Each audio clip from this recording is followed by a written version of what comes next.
ওখানে কাটিয়েছে। মন্দ মানে তিনি কিন্তু ঠিকঠাক চর্চা না করলে ছেড়ে দিতেন না। খুব ছোট দেখেই বলতে হচ্ছে, কারণ যেটা আমি কোনোদিন বলি না এটা বলতে হচ্ছে আজকে। সাতকর্ণী দোস্তার লেখা অশোক স্তম্ভের তলায় নিদ্রা। অশোক স্তম্ভের তলায় ঘুমোচ্ছিলাম, তিরঙ্গা পতাকায় আমার শরীর ঢাকা। সবাই বলছে মারা গেছি, মানুষ বলছে মারা গেছি, বুলেট বিধে আছে এখানে সেখানে। ছদ্মবেশী মানুষ বলছে মারা গেছি, গাছ বলছে না, বাতাস বলছে না, আকাশ বলছে না, ওরা বলছে বেঁচে আছি বেঁচে আছি। আমি ধীরে ধীরে চোখ খুললাম, দেখি চারপাশে কত অসহায় মুখ, কত মৃত মুখ ছড়িয়ে ছিটিয়ে। আঙুল নড়ে উঠল, আমার হাতের আঙুল নড়ে উঠল, ঠোঁটের ওপর নিচ কেঁপে উঠল। আমি ধীরে ধীরে কফিনের ভেতর উঠে বসি, হাত ছড়াই, পা নামাই, দেখি সার সার সাজানো। আমি একে একে বাক্সের ঢাকনা সরিয়ে দিই, দেখি বাক্স থেকে মানুষ নয় এক একটা দেশ বেরিয়ে আসছে। অনেক দেশ আমাকে ঘিরে ধরে বন বন ঘুরছে। থেকে এসেছো? সবাই হু হু করে এসে উঠল আর বলল, তোমার কোন দেশ? আমি বুক ফুলিয়ে বলে উঠলাম, তেরঙ্গার দেশ। তারা আবার হাসলো, বলল, তেরঙ্গা কোথায়? নিজের দিকে তাকিয়ে দেখি আমারই রক্তে লাল হয়ে আছে আমারই অহংকার। বললাম, এই তো আমার মাতৃভূমি। তারা আবার হাসলো, তারস্বরে বলল, আমাদের কোনো রং নেই, রং নেই। ঘুম ভেঙে যায়। ও থাকে এতটা দূরে শুনলেনি, কিন্তু যে শেখার কি অদম্য ইচ্ছে, ভালো করে কবিতা বলার, নিজেকে তৈরি করার, এটা আমি সত্যি আমাকে মানে বিস্মিত করেছে, মুগ্ধ করেছে। ও যদি আমাকে 74টা ফোন করে হয়তো আমি দুটো ধরতে পারি, কিন্তু তাতে ওর ফোন করার কোনো ক্ষমাই নেই। এখন হয়তো একটু হতাশ হয়ে বেশ কয়েকদিন ফোন করছেন, আমি জানি না আরেকটু শক্তি জুগিয়ে নিচ্ছে কিনা।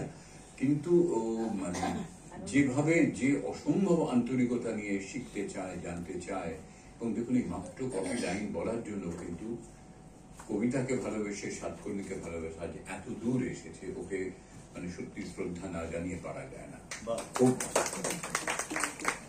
একদম সত্যি, কবিতাকে ভালোবেসে এই যে দূর দূর থেকে যারা এসেছেন তাদের প্রতি বিনম্র শ্রদ্ধা, ভালোবাসা অনেক অনেক অনেক।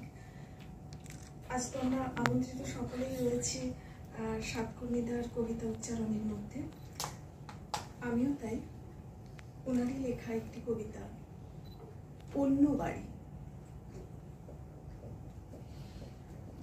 তোর জন্য একটা বাড়ি আছে, আকাশ বাড়ি নাম দিয়েছি তার। বাড়ির ভিতর অনেকগুলি ঘর, বাল্যবেলার স্মৃতি সেথায় ভাসে। লতায় পাতায় আমরা কজন পরম, ভাগ করিনি অন্ধ সময় যখন। খেলতে গিয়ে হারিয়ে গেছি কত, আজও হারাই নিজেই নিজের ভেতর। কেউ খুঁজে না সেদিনগুলোর মতো, ভেতর ভেতর বড্ড যুদ্ধ বাঁধে। রক্তক্ষয়ে নদীর রং লাল, লাশের পরে লাশ সাজে। আজকে নিবেদন ছড়াই মোড়া সাতকর্ণী। অংশগ্রহণে নীলাভ্র ঘোষ, তানসী বক্সী, রিধি সামন্ত, ঋষিকা পাল, শ্রীতমা মণ্ডল এবং অরুণাভ চক্রবর্তী। পরিচালনায় সায়ন্তনী দত্ত রায়, ভাবনা ও নিয়ন্ত্রণ সম্রাট দত্ত। শুরু হচ্ছে আবৃতায়নের নিবেদন ছড়াই মোড়া সাতকর্ণী। পড়াশোনায় চাপ কমেছে খুশি খুকির মনে, দিন রাত সে নেচেই বেড়ায় ফুলের বনে বনে। কবির হাতে স্মারক তুলে দেওয়া হচ্ছে।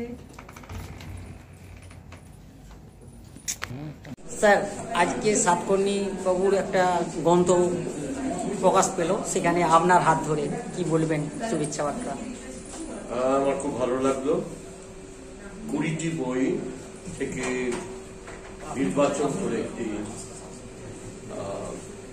গ্রন্থ প্রকাশ করা হলো আজ, যেটা অনেকটা সমগ্রর মতো, সমগ্র নয় কিন্তু সমগ্র মতো।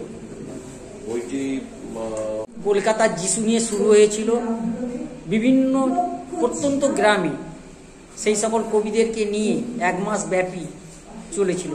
আর আজ সেই মঞ্চেই আপনার একটি গ্রন্থ উন্মোচন হলো, কেমন লাগছে?